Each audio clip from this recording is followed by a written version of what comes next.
11월 21일 토요일 다니엘 3장 13절부터 23절까지의 말씀입니다. 자신의 형상을 본뜬 금 신상에 절하지 않는다는 이유로 화가 치민 느부갓네살 왕 앞에 다니엘의 세 친구인 사드락, 메삭, 아벳느고가 주눅들지 않고 당당하게 서 있습니다. 무엇이 이들을 이토록 용기 있는 자가 되게 했을까요? 활활 타는 불구덩이에 던져질 위험 앞에 사드락, 메삭, 아벳느고는 두렵지 않았을까요? 지금 그렇지 않을지라도 라는 믿음의 고백이 필요한 삶의 자리와 사역은 어디입니까? 오늘 본문은 바벨론 사람들이 세 친구를 왕에게 고발하자 크게 화가 난 느부갓네살 왕의 반응으로 시작합니다. 13절부터 15절까지의 말씀인데요. 함께 읽어보겠습니다. 느부갓네살은 크게 화가 나서 사드락, 메삭, 아벳느고를 데려오라고 명령했습니다. 그래서 이들은 왕 앞에 끌려왔습니다. 느부갓네살이 그들에게 말했습니다. 사드락, 메삭, 아벳느고야, 너희가 내 신들을 섬기지 않고 내가 세운 금 신상에 절하지 않는다는데 그것이 정말 사실이냐? 지금이라도 너희가 준비하고 있다가 뿔나팔과 피리와 하프와 비파와 양금과 관악기의 음악 소리를 들릴 때 내가 세운 신상에 절한다면 잘하는 것이다. 그러나 너희가 만약 절하지 않는다면 너희를 당장 활활 타오르는 불구덩이 속에 던질 것이다. 그렇게 되면 너희를 내 손에서 구해낼 수 있는 신이 어디 있겠느냐. 아멘. 왕에 대한 무시와 도전에 크게 화가 난 왕은 당장 사드락, 메삭, 아벳느고로 데려오라고 명령합니다. 왕은 왜 크게 화가 났을까요? 왕은 바벨론 사람들의 반감을 살 정도로 그들을 총애했기 때문일 것입니다. 만국의 포로였지만 다른 사람들이 시기할 만큼의 높은 지위를 주었습니다. 그러나 그들에 대한 들리는 소리, 고발 내용은 왕이 배신감을 느끼기에 충분했기 때문이지요. 느부갓네살 왕은 고발 내용의 사실 여부를 확인합니다. 다른 각도로 생각하면 왕은 그들에게 다시 기회를 제공하는 것이지요. 세 친구들이 이 해명의 기회를 잘 활용하면 되기 때문입니다. 왕은 세 친구들에게 지금이라도 엎드려 금신상에게 절하도록 권유합니다. 그리고 불순종하면 죽음이며 다른 신의 구원도 없을 것이라고 강조합니다. 너희를 내 손에서 구해낼 수 있는 신이 어디 있겠느냐. 즉 느부갓네살은 자신의 권위가 모든 것을 끝낼 수 있다고 생각한 것입니다. 자신이 진정한 힘과 능력을 가지고 있다는 것이겠지요. 그러나 이러한 교만은 하나님의 하나님 되심에 대한 도전이라고 볼 수 있습니다. 그런데 이런 왕의 제안에 세 친구들은 놀라운 대답을 합니다. 16절부터 18절까지의 말씀인데요. 함께 읽어볼까요? 사드락, 메삭, 아벳느고가 왕에게 대답했습니다. 왕이여, 이 일에 대해 왕께 드릴 말씀이 없습니다. 만약 우리가 절하지 않을 경우 우리가 섬기는 하나님께서 우리를 활활 타는 불구덩이 속에서 구해 주실 것입니다. 그분이 우리를 왕의 손에서 구해내실 것입니다. 왕이여, 그러나 그렇지 않을지라도 우리가 왕의 신들을 섬기거나 왕이 세우신 금신상에 절하지 않을 줄 아십시오. 아멘. 세 친구들은 왕이여, 이 일에 대해 왕께 드릴 말씀이 없습니다. 즉 대답할 필요가 없다라고 말합니다. 그러면서 그 이유를 제시하죠. 첫째는 하나님만이 구원이 되기 때문입니다. 둘째는 하나님께서 우리를 활활 타는 불구덩이 속에서 구해 주실 것입니다. 그분이 우리를 왕의 손에서 구해내실 것이라는 확신이 있기 때문이지요. 그러면서 세 번째 이런 얘기를 합니다. 그렇지 않을지라도, 즉 하나님께서 불구덩이에서 구해주시지 않을지라도 자신들의 신앙을 포기하거나 굽히지 않겠다는 것입니다.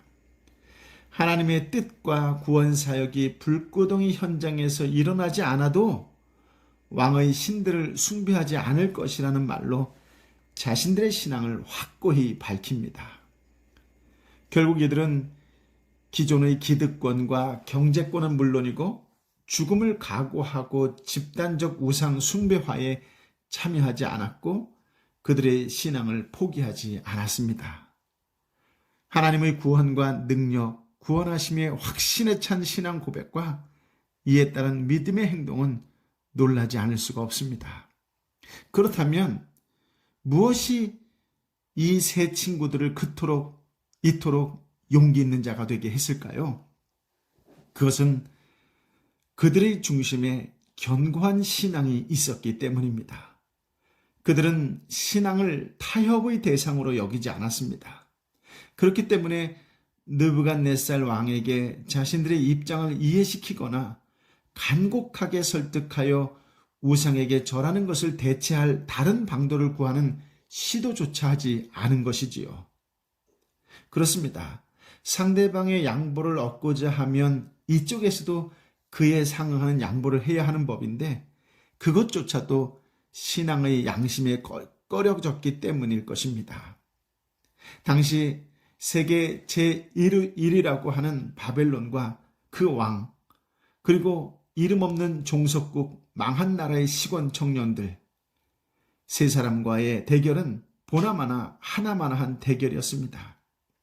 그러나 그 결과는 세상이 예상한 대로 되지 않았습니다. 이성과 과학과 소위 빅데이터가 제시한 대로 되지 않았습니다. 그렇지 않을지라도 라는 자세를 일관했던 그 신앙이 승리합니다. 세상은 영원한 강자도 영원한 약자도 없다라고 말합니다. 물론 그 역사가 그것을 증거하지요. 그러나 하나님만이 구원자이십니다.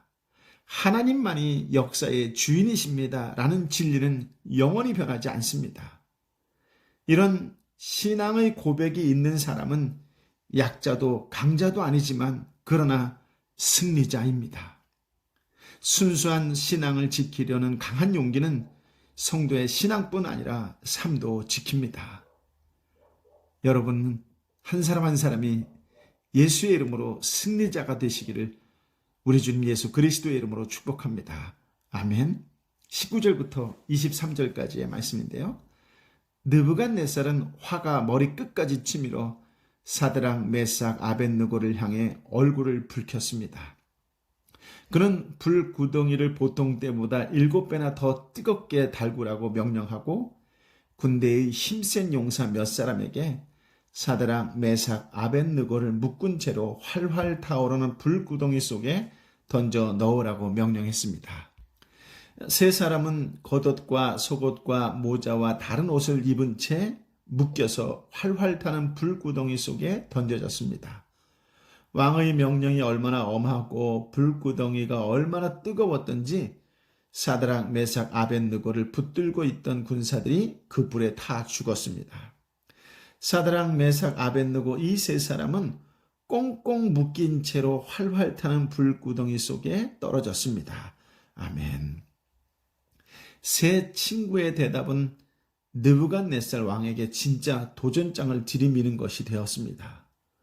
왕은 그들에게 설득을 통해 기회를 주었음에도 불구하고 이를 듣지 않자 왕은 자신의 권위를 무시하였다고 생각한 것입니다. 19절에는 화가 머리끝까지 치밀었다고 표현하고 얼굴을 붉혔다라고 기록하고 있습니다. 심지어 불구덩이를 보통 때보다 7배나 더 뜨겁게 달구라고 명령을 합니다. 왕의 화가 얼마나 심했는지를 잘 보여주는 표현이지요. 왕은 군대의 힘센 용사 몇 사람에게 세 친구를 겉옷과 속옷과 모자와 다른 옷을 입힌 채 묶여서 활활 타는 불구덩이 속에 던지라고 명령합니다. 불이 얼마나 뜨거웠던지 세 친구를 붙들고 있던 군사들이 그 불에 타 죽었습니다. 결국 사드락, 메삭, 아벳느고는 꽁꽁 묶인 채로 활활 타는 불구덩이 속에 던져졌습니다. 성전이 사라진 바벨론 땅에서 이스라엘 백성에게는 어떤 것이 참된 예배였을까요? 코로나19로 교회 문이 닫히고 모이는 것이 금지된 상황에서 여러분은 어떤 것이 참된 예배였습니까? 그들은 말씀에 대한 순종이 참된 예배요 경배였습니다. 모여서 예배드리는 장소도 없고 불가능했지만 그들은 알고 있는 하나님의 말씀을 삶 속에서 실천하는 것이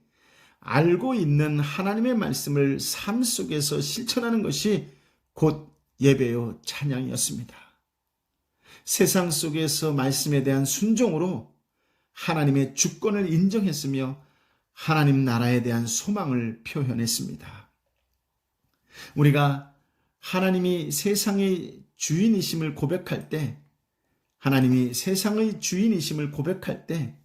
하나님은 우리를 위해 싸우십니다. 사드락, 메삭, 아벳느고는 예배당이 없다고, 모일 수가 없다고 넋놓고 주저앉거나 포기하지 않았습니다. 그들은 어려운 환경을 오히려 말씀을 순종하기 위해 죽음을 각오하는 결단을 보였습니다. 이해되지 않는 상황에서도 하나님의 주권과 능력을 믿고 하나님 편에서 겸손하게 행하는 것이 지혜입니다. 우리가 하나님과 함께 서 있기만 하면 하나님께서 우리를 위해 싸우실 것입니다. 하나님을 신뢰하며 순종하는 삶을 살 때 반드시 승리할 것입니다. 승리의 찬양, 감사의 찬양이 끊이지 않는 복된 삶이 되시기를 예수님의 이름으로 축복합니다. 아멘. 아버지 하나님, 참으로 위대한 말씀, 능력의 말씀, 참으로 세상 그 어느 곳으로도 헤아릴 수 없는 지혜의 말씀 우리에게 허락하여 주시니 감사합니다. 세상 어떤 것도, 세상 그 무엇도 나를 위로하고 나에게 힘을 주는 그 말 한마디가 없었는데 오늘 말씀을 통하여 이루 헤아릴 수 없는 감동과 감격과 큰 위로의 말씀, 생명의 말씀, 능력의 말씀을 허락하여 주시니 감사합니다. 어렵고 힘들었습니다. 아니, 어렵고 힘듭니다. 어떻게 해야 될지 정말 모든 것을 내려놓고 싶은 그런 심정이었습니다. 그런데 이런 상황 속에서 우리에게 정말로 생명의 말씀, 빛의 말씀을 허락하여 주시니 감사합니다. 어려운 환경, 힘든 환경, 고통 속에서 예배당이 없다고, 모일 수가 없다고 탄식하는 것이 아니라 오히려 그때를 하나님의 말씀에 순종하는 것을 이웃에게 보여줄 수 있는 기회라고 삶으로, 행동으로 보여주는 하나님의 사람을 볼 수 있게 해주시니 감사합니다. 하나님, 이 어렵고 힘든 모든 상황과 환경과 과정이 하나님이 이제 나로 하여금 세상 속에서 이론이 아니라 삶으로 하나님을 보여주는 그 놀라운 기회로 삼으라고 주신 은혜의 때라는 것을 깨닫게 하여 주시니 감사합니다. 말씀을 순종하는 삶이 무엇인지 보여주는 그런 기회의 때라고 하나님 다시 한번 놀라운 음성으로 들려주시니 감사합니다. 그렇습니다. 이 세상의 주인은 오직 하나님 한 분이십니다. 하나님께서 이런 상황과 환경을 만드셨다면 분명 이유가 있을 것인데 그 이유를 오늘 깨닫게 하여 주시니 감사합니다. 하나님과 함께 앞에 서 있는, 하나님 앞에 서 있는 믿음의 사람으로 살게 하여 주시니 감사합니다. 끝까지 하나님만을 신뢰하며 주신 말씀, 깨달은 말씀, 알고 있는 말씀을 순종하는 삶을 살아가라고 다시 한번 분명한 메시지를 허락하여 주시니 감사합니다. 주님, 어떤 상황과 환경 속에서도 내 삶이 예배요, 내 삶이 찬양이요, 내 삶이 경배가 되는 은혜의 삶이 되게 하여 주옵소서. 상황과 환경에 따라 변하고 변하는 것이 아니라 그럼에도 불구하고 오직 말씀에 따라 순종하며 삶 속에서 실천하는 예배자의 삶, 찬양하는 자의 삶, 감사하는 자의 삶을 살아가겠노라고 새롭게 결단하는 이 시간이 되고 그렇게 살아가는 믿음의 사람이 되게 하여 주시어서 내 한 사람이 바른 예배자의 삶으로 인하여 이 땅에 힘들고 지치고 아프고 외로운 자에게 큰 위로가 되고 힘이 되고 격려가 되고 사랑을 나누어주는 축복과 구원의 은혜의 통로가 되는 그런 하나님의 역사, 그런 삶을 살아가는 믿음의 사람이 되게 하여 주옵소서. 그렇게 살겠노라고 다시 한번 결단하는, 그렇게 세상 속에 살아가는 믿음의 사람이 되게 하여 주옵소서. 아버지, 말씀에 대한 순종이 참된 예배요 경배라는 것을 다시 한번 깨닫게 하셨사오니 이제 상황과 환경을 뛰어넘어 오직 하나님 한 분만을 바라보며 꿋꿋이 당당하게 이 세상을 살아가는 믿음의 아들, 믿음의 딸이 되게 하여 주옵소서. 아버지 하나님, 그 하나님이 인류 역사의 주인이십니다. 그 하나님께서 모든 것을 이끄심을 믿습니다. 순종하며 나아가는 복된 날이 되게 하여 주옵소서. 오 성령이여, 그렇게 살아갈 수 있도록 능력과 권능과 새 지혜를 허락하여 주옵소서. 이제는 우리 주님 예수 그리스도의 은혜와 아버지 하나님의 크고도 놀라우신 사랑과 성령 하나님의 외로 역사 교통 충만하심이 어떤 상황과 환경 속에서도 말씀대로 순종하며 세상 속에 그리스도의 향기를 드러내는 자로 살겠습니다라고 다시금 결단하며 뚜벅뚜벅 세상 속에 걸어 나아가는 하나님의 사람들 한 사람 한 사람 머리 위에 저들의 심령이 오직 그 한 영혼을 살리겠노라고, 함께 가겠노라고 뜨거운 심령으로 함께 기도하는 삼토와 일토와 열방의 선교사님과 선교지 위에 이제부터 영원토록 함께하여 주옵기를 간절히 축원하옵나이다. 아멘.